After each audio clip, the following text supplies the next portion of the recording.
Now the question, why did God not destroy Satan ఇప్పుడు ప్రశ్న ఏంటంటే సైతాన్ని దేవుడు ఎందుకు నాశనం చేయలేదు?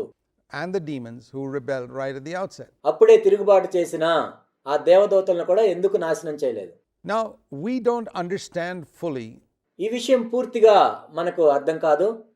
all the reasons why God does many things. దేవుడు అనేక విషయాలు ఎందుకు చేస్తాడో మనకి పూర్తిగా అర్థం కాదు. And we must be humble enough to acknowledge మనల్ని మనం తగ్గించుకొని దాన్ని అంగీకరించాలి. that our limited understanding, our mind is incapable of answering many questions about life on this earth. మనం పరిమితము కలిగిన జ్ఞానంతో ఈ మెదడుతో ఈ భూమి మీద జరిగే అనేక విషయాలు, ఈ జీవితంలో జరిగే అనేక విషయాలను మనం వివరించలేము. Why do little babies get AIDS? చిన్న పిల్లలకు కూడా ఎయిడ్స్ ఎందుకు వస్తుంది? Why is there so much poverty? ఇంత పేదరికం ఎందుకుంది? Why is there so much injustice? ఎందుకు ఇంత అన్యాయం ఉంది? Why do poor innocent girls get raped all over the world? ఈ లోకం అంతట్లో పేదవాళ్ళైనా అమాయకులైన అమ్మాయిలు ఎందుకు రేప్ చేయబడుతున్నారు?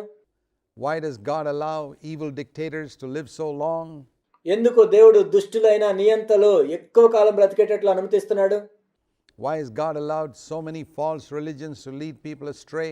ఎందుకు దేవుడు అనేకమైన తప్పుడు మతాలు ఉండేటట్లు కూడా అనుమతించాడు? అవన్నీ కూడా ప్రజలను తప్పుదోవ పట్టిస్తున్నా కానీ.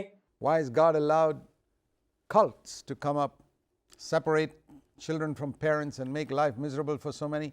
ఎందుకు దేవుడు తప్పుడు మత శాఖలు ఉండేటట్లు అనుమతించాడు? ఆ తప్పుడు మత శాఖలు ఏం చేస్తాయంటే తల్లిదండ్రుల నుండి పిల్లలను, పిల్లల నుంచి తల్లిదండ్రులను వేరు చేస్తుంటాయి. There are 101 questions like this, or thousands of questions, ఈ విధంగా మనం చూసినట్లయితే 101 ప్రశ్నలు ఉంటాయి, కొన్ని వేల ప్రశ్నలు ఉంటాయి, to which we don't know the full answer. వీటన్నిటికీ సంపూర్ణమైన జవాబు మనకు తెలియదు. And the reason for that is that our mind has got a very limited capacity. దానికి కారణం ఏంటంటే మన మనసుకు, మెదడుకు చాలా పరిమితులు ఉంటాయి.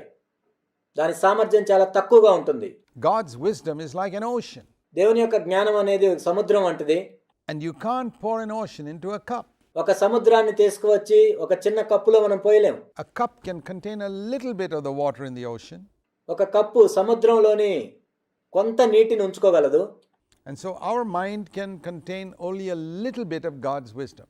అదేవిధంగా మన మనసు కానీ మెదడు కానీ దేవుని యొక్క జ్ఞానాన్ని కొద్దిగా తెలుసుకోగలదు. Everything that we need to know concerning life on earth, కానీ మనము ఏవైతే తెలుసుకోవాలో, మనకు ఏమైతే అవసరమో ఈ భూమి మీద మనం జీవించే జీవితం గురించి, then how to live a godly life, దైవభక్తి కలిగిన జీవితం ఏ విధంగా జీవించాలి, that God has clearly revealed. అది మాత్రం దేవుడు పరిపూర్ణంగా ప్రత్యక్షపరిచాడు. But beyond that, there are so many questions concerning which we don't know the final answer. కానీ దానికి మించి అనేక విషయాల్లో మనకి సంపూర్ణమైన జవాబు తెలియదు. And this is one of those things. We don't know the complete answer why God didn't destroy the devil, but one thing we know. కాబట్టి అలాంటిదే ఇది కూడా, సైతాన్ని దేవుడు ఎందుకు సంపూర్ణంగా నాశనం చేయలేదు అనేది. That God allows everything to take place for the good of the maximum number of people. కానీ దేవుడు ఏదైనా అనుమతించినప్పుడు ఎందుకు అనుమతిస్తాడంటే ఎక్కువ మందికి మేలు జరగాలని, to fulfill his purposes. తన ఉద్దేశాలు నెరవేర్చబడాలని. So there must have been some way in which God decided that now that the devil has rebelled, he's going to use this rebellious person to fulfill his purposes. And there's a greater glory. కాబట్టి సైతాను తిరుగుబాటు చేసినప్పుడు దేవుడు ఏమనుకున్నాడంటే, ఈ తిరుగుబాటు చేసిన సైతాన్ ద్వారా నా ఉద్దేశాలని నెరవేర్చుకుంటాను. When God uses a rebel, కాబట్టి దేవుడు ఒక విధంగా ఈ విధంగా ఆలోచించాడు, సైతాను ఇప్పుడు తిరుగుబాటు చేశాడు, and an enemy to fulfill his purposes, కాబట్టి ఆ తిరుగుబాటు చేసిన వ్యక్తి ద్వారా దేవుడు తన ఉద్దేశాలను నెరవేర్చుకోవటానికి వాడుకుంటున్నాడు. than when he uses a submissive son of his. తనకు విధేయ చూపించిన ఒక కుమారుణ్ణి వాడుకోవటం కంటే కూడా. You know, there's a lovely verse in the which is quoted in Romans and chapter 9. It's actually a quotation from రోమీయులకు రాసిన పత్రిక 9వ అధ్యాయంలో ఒక అద్భుతమైన కొటేషన్ ఉంది. Exodus, but in Romans నిర్గమకాండంలో ఉన్న మాటను అక్కడ కోట్ చేశారు. And chapter 9 and verse 17, రోమీయులకు రాసిన పత్రిక 9వ అధ్యాయం 17వ వచనం, it says, the scripture says to Pharaoh, ఇక్కడ ఏం చెప్పబడిందంటే, లేఖనము ఫరోతో ఇలాగు చెప్పెను, for this very purpose I raised you up, to demonstrate my power in you, that my name might be proclaimed throughout the whole earth. నేను నీ యందు నా బలము చూపుటకును నా నామము భూలోకమందంతటా ప్రచురమగుటకును అందునిమిత్తమే నిన్ను నియమించి తిని. Now one would have thought that God would have said that to somebody like Moses. మనం ఏమనుకుంటామంటే, ఇలాంటి మాట మోషే గురించి కదా దేవుడు చెప్పాలని అనుకుంటాం. That I raised you up so that I might demonstrate my power through you. నా బలమును చూపించటానికి, నీ ద్వారా చూపించటానికి నేను నియమించాను, And proclaim my name. నా నామము ప్రచురం చేసుకోవటానికి. But here we read in verse 17 that these are words that the Lord told Pharaoh. కానీ ఇక్కడ మనం 17వ వచనంలో చూసినట్లయితే ఈ మాటలు దేవుడు ఫరోతో చెప్పాడు. It's a quotation from Exodus chapter 9 and verse 16. నిర్గమకాండము 9వ అధ్యాయం 16వ వచనంలో ఉన్న ఆ మాటని ఇక్కడ కోట్ చేశారు. Where the Lord told Pharaoh, you have rebelled against me, Pharaoh. దేవుడు ఫరోతో ఏం చెప్పాడంటే, ఫరో, నీవు నాకు విరోధంగా తిరుగుబాటు చేశావు, You are proud. నీవు ఎంతో గర్విష్ఠివి, You're exactly like the devil. నీవు అపవాదిలాగే ఉన్నావు, And I'm going to use you to manifest my power. నా ప్రభావము, నా శక్తిని చూపించుకోవటానికి నిన్ను నేను వాడుకుంటాను. That whatever Pharaoh did, God turned the tables on him. కాబట్టి ఫరో ఏమి చేసినా గానీ దేవుడు అది ఫరోకు వ్యతిరేకంగా చేశాడు. Protected the Israelites who were slaves in Egypt. ఐగుప్తులో బానిసలుగా ఉన్న ఇశ్రాయేలులను భద్రపరిచాడు. And so there's a glory that comes to God when his enemy accomplishes his purposes. దేవుని యొక్క శత్రువు దేవుని యొక్క ఉద్దేశాలను నెరవేర్చినప్పుడు దేవునికి ఎక్కువ మహిమ కలుగుతుంది. So that's the reason why God has allowed Satan to exist.